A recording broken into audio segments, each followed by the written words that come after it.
오늘 주님께서 주신 말씀은 시편의 말씀입니다. 다 같이 한 목소리로 봉독하시겠습니다. 여호와여, 어찌하여 멀리 서시며 어찌하여 환난 때에 숨으시나이까. 악한 자가 교만하여 가련한 자를 심히 압박하오니 그들이 자기가 베푼 꾀에 빠지게 하소서. 악인은 그의 마음의 욕심을 자랑하며 탐욕을 부리는 자는 여호와를 배반하여 멸시하나이다.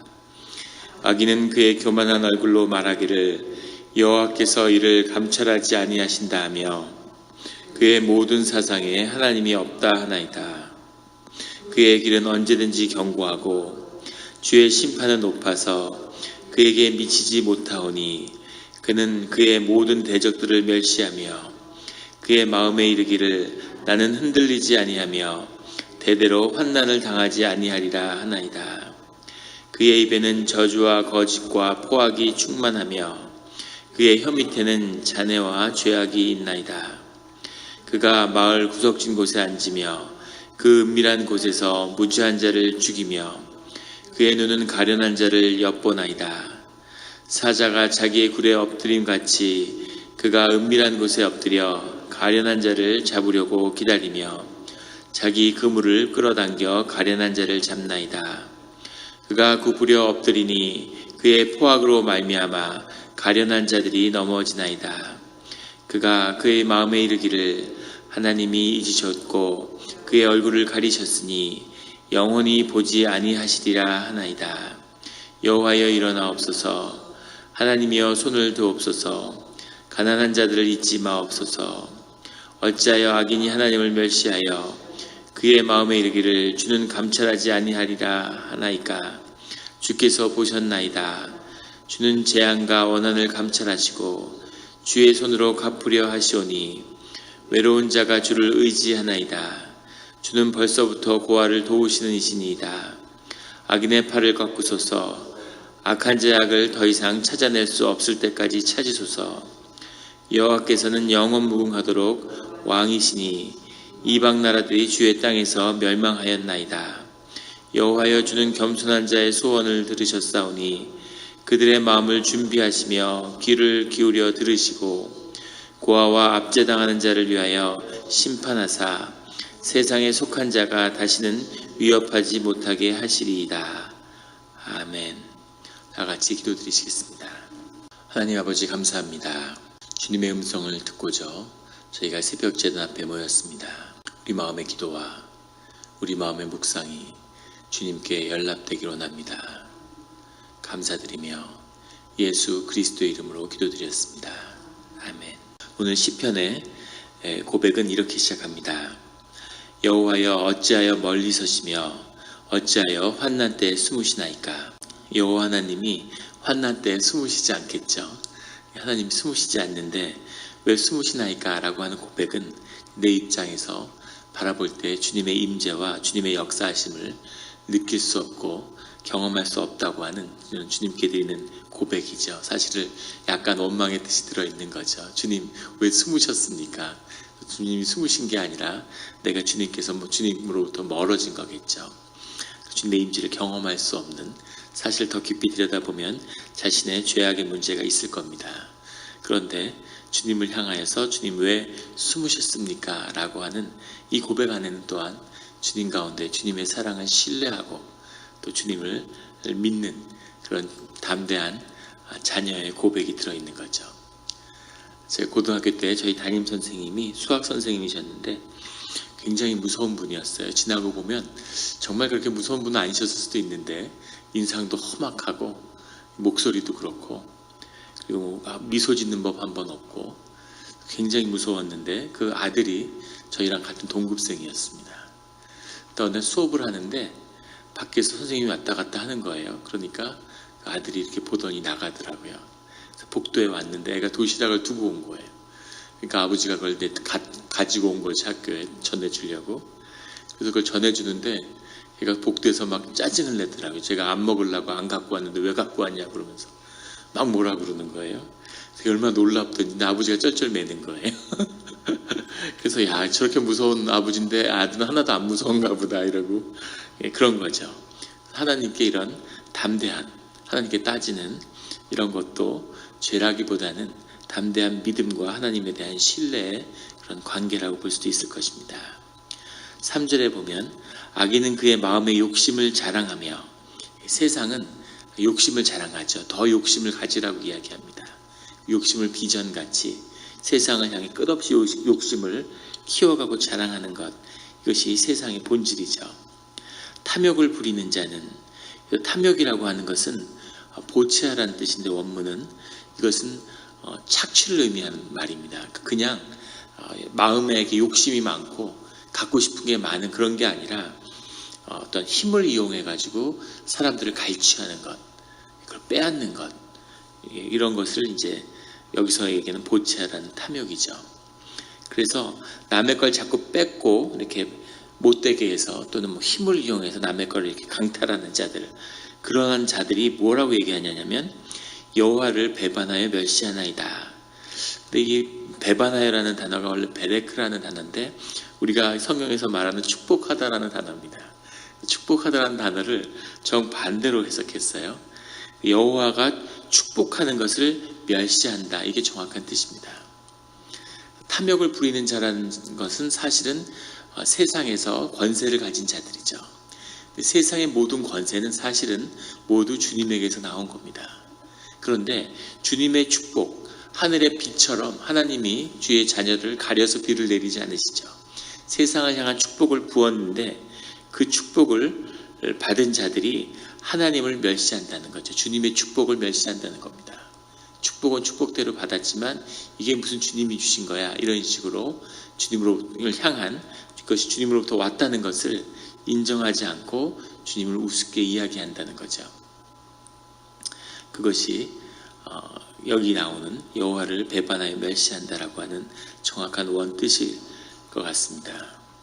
우리가 주님으로부터 받은 것을 주님께 돌려드리고 주님께 감사하는 것, 그것이 주님의 피조물이 가지는 주님을 향한 바른 자세죠. 그런데 우리가 세상에 속고 내 자신을 속여서 우리의 생각이, 우리의 마음이 나를 속여서 다 내 거고 내가 더 쌓고 내 것을 만들고 이런 착각 속에 살아가는데 그것이 주님을 멸시하는 행동이라는 것을 생각하지 바라보지 못한다는 겁니다. 4절에 악인은 그의 교만한 얼굴로 말하기를 여호와께서 이를 감찰하지 아니하신다 하여, 감찰한다는 말은 다라슈라는 말인데 성경의 시편에 걸쳐 많이 나오는 말입니다. 보응한다는 얘기죠. 자신의 모든 행동에 따라서 주님의 심판이 임한다는 겁니다. 보응한다는 거죠. 좋은 일에는 하나님이 선하게, 악한 일에는 주님의 심판이 임한다는 겁니다. 그런데 세상에 그런 건 없다, 이렇게 얘기한다는 거죠. 악인들은 우리가 세상에서 그런 걸 보실 겁니다. 세상에 그런 게 어디 있어? 하나님의 섭리가 어디 있어? 근데 섭리가 함께하고 있는 거죠. 그의 모든 사상에 하나님이 없다 하나이다. 세상의 모든 사상에는 진짜로 하나님이 없다는 것을 증명하는 것에 초점이 맞춰 있어요. 신기할 정도로 하나님이 계신다는 것을 고백하는 그런 것과 하나님은 절대 없다는 것을 입증하려고 하는 그 두 가지로 정확히 나눌 수 있습니다. 그런데 하나님이 없으면 없는 대로 잘 살면 되는데 왜 하나님이 없다는 걸 입증하기 위해서 그렇게 열심히 가요? 그것이 하나님이 있다는 것을 우리가 무의식적으로, 영으로 사실 느끼고 있는데 그걸 인정할 수가 없는 거죠. 그걸 거부하는 거죠. 세상에 사는 사람들이 난 아버지가 없어, 나는 어머니가 없어, 그렇게 주장하는 것과 마찬가지입니다. 아버지 없고 어머니 없이 태어난 사람이 없는 것처럼 하나님 없이 존재하는 피조물은 있을 수 없는 것이죠. 신기한 건 물리학자들, 가장 신앙에서 멀리 있을 것 같은 물리학자들이 신의 존재라는 것을 과학적으로 증명한다는 겁니다. 물론 그들이 말하는 신이 우리가 고백하는 우리의 기독교의 경험 안에 있는 그런 하나님은 아니지만, 그런데 신적인 존재가 없이는 자연의 존재를 설명할 길이 없다는 거죠. 그래서 모든 진실, 삶의 진실, 존재의 진실에 깊이 들어가는 사람들은 결국 하나님을 만날 수밖에 없는 거죠. 이것이 진실입니다. 5절에 그런 하나님을 늘 경험하는, 늘 진실을 떠나지 않는 그런 성도님들이 되시기를 예수 그리스도의 이름으로 축원합니다. 5절에 그의 길은 언제든지 견고하고, 그의 길이 견고하다는 뜻은 그들이 일이 안전하거나 지켜진다는 그런 의미가 아니라 그들이 양심을, 가책을 전혀 느끼지 않는다는 겁니다. 그래서 자기 뜻대로, 자기 의지대로 그냥 막 살아간다는 거죠. 흔들림 없이 그냥 그 길을 간다는 겁니다. 주의 심판은 높아서 그에게 미치지 못하오니 그는 그의 모든 대적들을 멸시하며. 심판이 높아서 그에게 미치지 못한다는 것은 주님의 심판이 있는데 그 심판이 이 악인들을 그것을 느끼게 할 수 있는 그런 심판이 되지 못한다는 겁니다. 어떤 사람이 악을 행해요. 그래서 자꾸 불을 쌓는 겁니다. 근데 결국 그런 건 허무한 거죠. 인생의 짧은 인생이 그걸 쌓은들 가져가는 것도 아니고 무슨 의미가 있겠습니까? 영원이라는 시간 속에서 잠깐의 순간이죠. 우리가 70년을 사는데 하루를 계속 반복해서 70년을 산다고 한번 생각해 보십시오. 하루를 365번 반복한다고 생각해 보세요. 1년에. 그러면 그 하루를 살기 위해서 불을 쌓는 사람은 없겠죠. 다음날 아무것도 아닌데 다음날 일어났는데 또 같은 날의 아침이다. 그러면 아무도 그런 똑같은 삶을 반복하거나 그렇게 살지 않을 겁니다. 어리석은 인간들만이 그런 일을 하는 거죠. 그런데 그 긴 시간 속에서 주님이 주는 그 심판, 하나님이 진짜 악인이라고, 이것은 하나님이 용서할 수 없다 이러면 징계를 안 하고 내버려 두는 거죠. 자신의 배를 먹고 채우며 자신의 심령으로 해서 우는 자들은 결국 멸망의 길로 갈 수밖에 없는데 그 심판이 하도 높아서 그가 그것을 심판이라고 느끼지 못한다는 거죠. 그게 무슨 징계가 됩니까? 라고 주님께 이야기하는 거죠. 세상의 것이 모든 것이라고 생각하는 사람들을 그것을 부숴버리는 그런 징계를 해야 되지 않겠습니까, 주님? 그들의 수준에 맞춰서. 그런 이야기죠.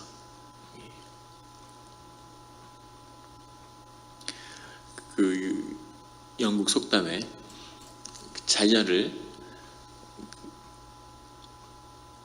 자녀가 잘 되게 하고 싶으면 여행을 보내고 자녀를 망치고 싶으면 용돈을 많이 주라는 그런 그 속담이 있습니다.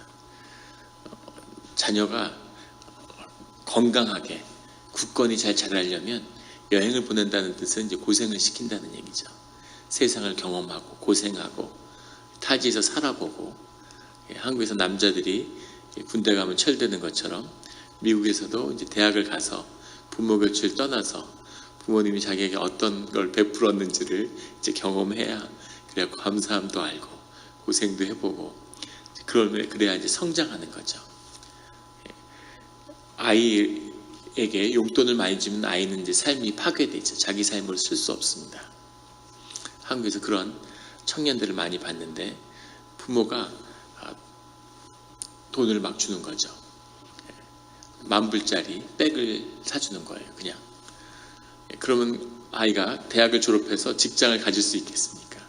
하루 종일 일하고 그 몇 달을 일하고 백 하나도 못 사는데 그런 일을 할 수가 없는 거죠. 그래서 아이의 삶을 완전히 파괴해버리는 거죠.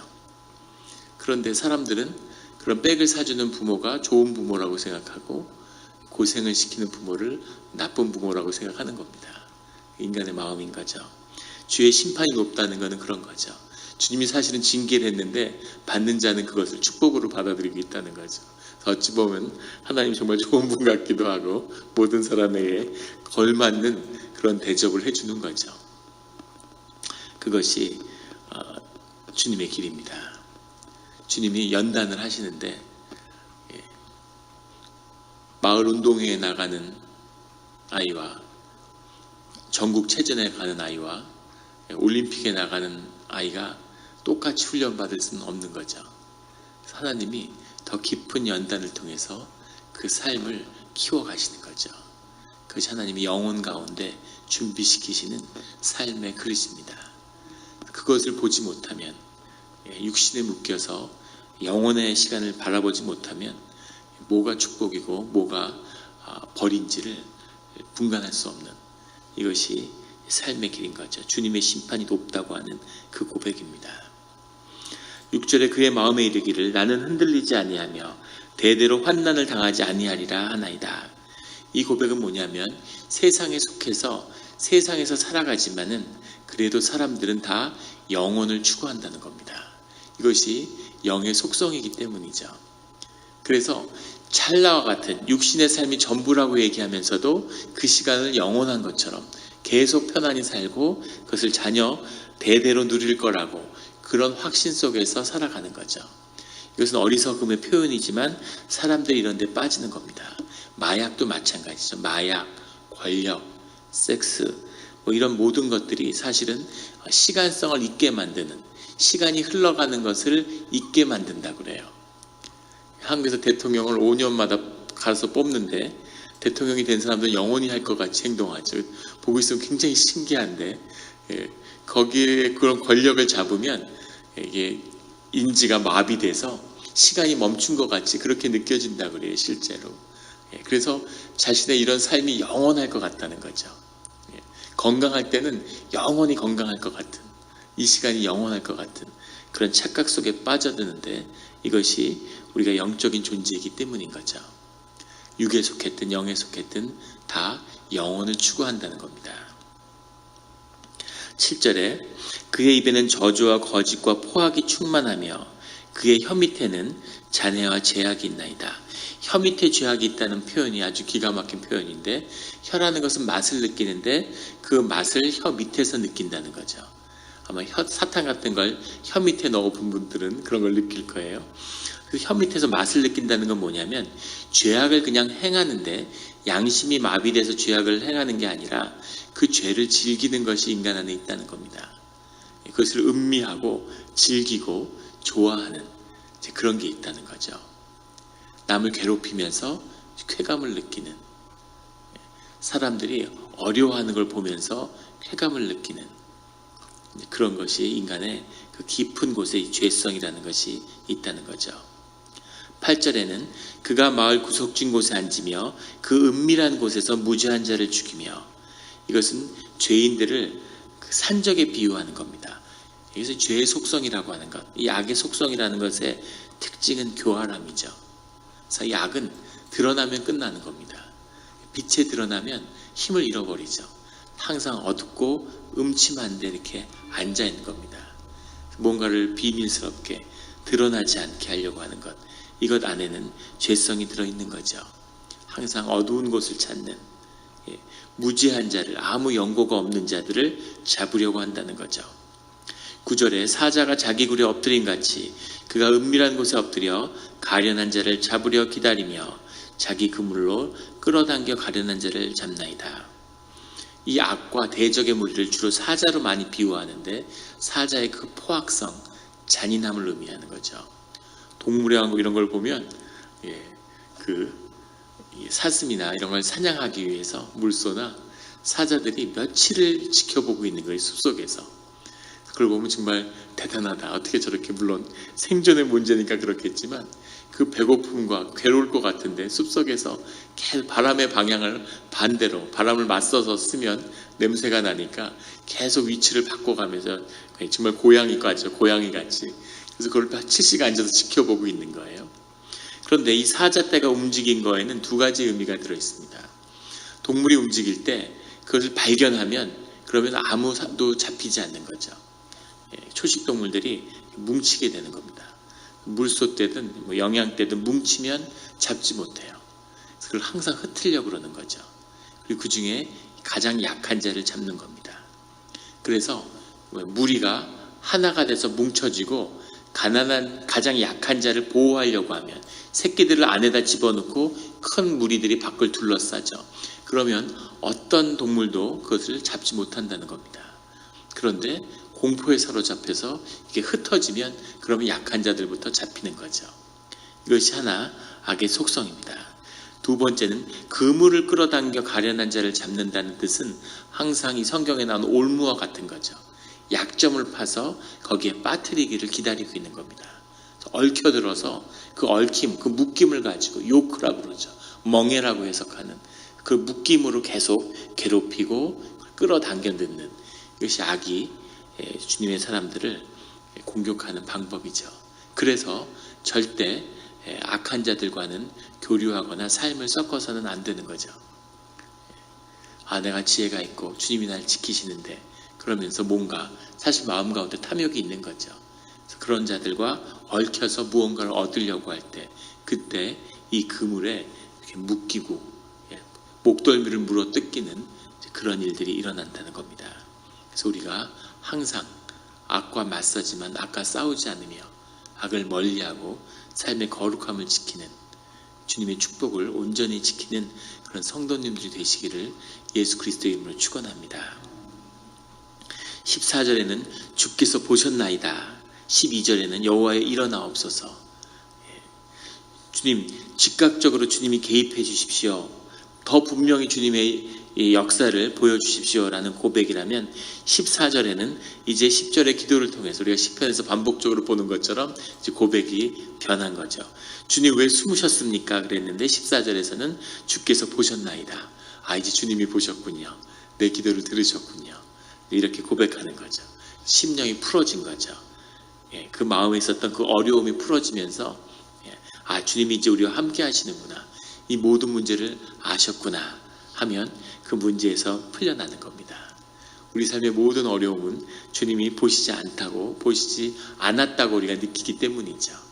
주님이 보셨다는 걸 알면 그럼 끝나는 겁니다. 아무리 어렵고 아무리 서러워도 주님이 내가 안다.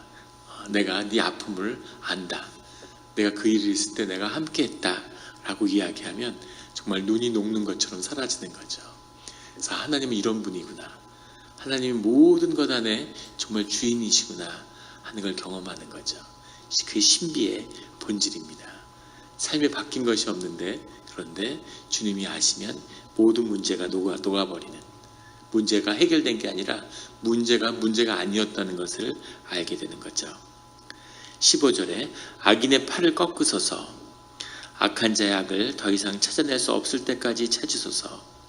악인의 팔을 꺾으라는 것은 권세를 의미하는 거죠. 팔이라는 건 악인들이 세상에서 공중의 권세를 잡고 휘두르는 그 권세를 주님이 꺾어버리십시오 라는 고백입니다. 악한 자의 악을 더 이상 찾아낼 수 없을 때까지 찾으소서 말은 이 악을 완전히 진멸해서 뿌리를 두지 않게 해주십시오. 완전히 뿌리를 뽑아주십시오 라고 하는 고백이죠.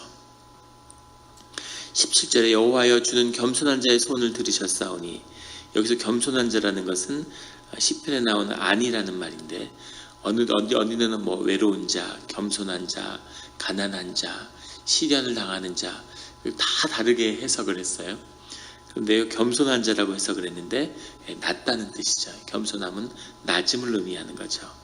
그래서 어려움에 있는 자들, 낮은 자리에서 고백하는 자들, 그런 자들의 소원을 들어주시고 그들의 마음을 준비하시며 견고하게 해달라는 말씀이죠. 귀를 기울여 들으시고 가난한 자의 고백을 귀 기울여 들어주십시오.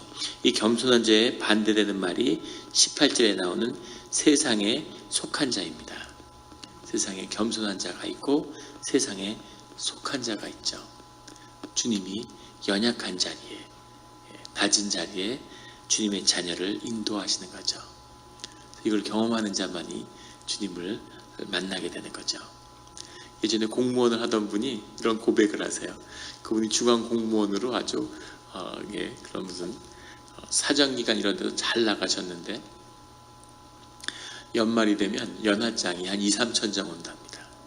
그러면 사람을 고용해서 그걸 다 정리하는데 책으로 몇 권이 된대요. 그렇지 않겠습니까? 근데 그분이 무슨 이런 스캔들에 연루가 돼가지고 무슨 내사를 받고 처벌은 안 받았지만 좌천이 돼서 무슨 제주도에 근무하러 가게 되셨대요. 제주도에서 근무하는데 그해 크리스마스에 연하장이 2장 왔답니다. 3,000장 오던 게 2장 오는 거죠. 그러면서 이게 내 삶의 자리구나, 이게 삶의 진실이구나 하는 걸 3,000장을 받을 때는 친구가 정말 3,000명이 있는 것 같고 덩어리로 하나로 뭉쳐있는 한국 사회에서 안 되는 일이 없고 정말 내가 성공했구나. 이게 내가 성취한 삶이구나. 그랬는데 공중 권세인 거죠. 아무것도 아닌 거죠. 바람처럼 사라져버린. 그래서 나한테 그 2장을 들고 그분들과 평생 친구가 됐노라고.